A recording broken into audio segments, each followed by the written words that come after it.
अध्यक्ष महाराज, या प्रकरणात दुर्दैवानं सांगावं असं वाटतं की आणखीन एकही आरोपी पकडला गेलेला नाही. अध्यक्ष महाराज, त्यानंतर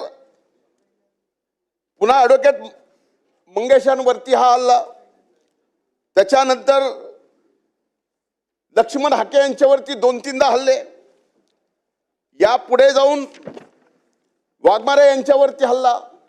म्हणजे कुणीही एखादं सामाजिक आंदोलन करणारा नेता किंवा कार्यकर्ता या महाराष्ट्रामध्ये सामान्यरित्या फिरू शकतो का? एवढी वाईट अवस्था झालेली आहे. मी तर याच्या पलीकडे जाऊन म्हणेल अध्यक्ष महाराज की सामाजिक समताच पूर्णपणाने या महाराष्ट्रातली संपली आहे.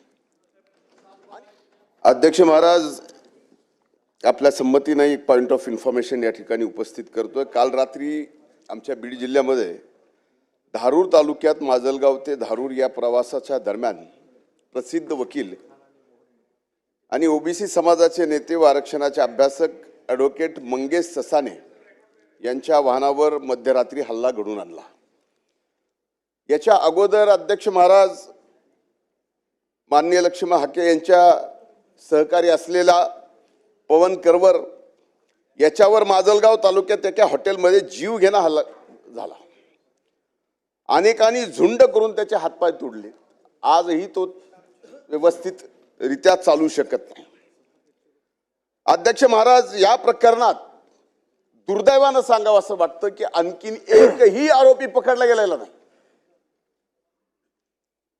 अध्यक्ष महाराज, त्यानंतर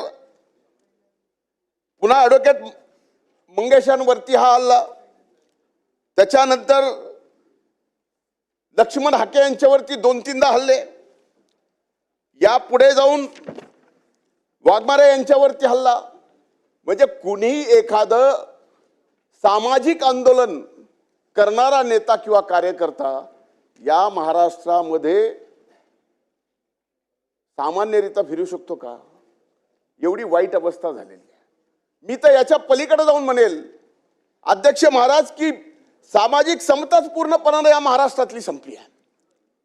आणि या ठिकाणी एकमेकाला मारल्यानंतर सोशल स्टेटस ठेवलं जातं, त्याला योद्धा सोशल मीडियावरती पुकारलं जातं आणि अटक होत नाही.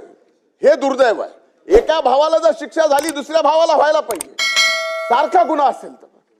म्हणून याबाबत अध्यक्ष महाराज आपल्या संमतीनं पॉइंट ऑफ इन्फॉर्मेशन या ठिकाणी मांडतोय. आदरणीय मुख्यमंत्री साहेब इथं आहेत. मी विनंती करतो की आपण यामध्ये ठीक आहे. अध्यक्ष महोदय, यावर कडक कारवाई केली जाईल.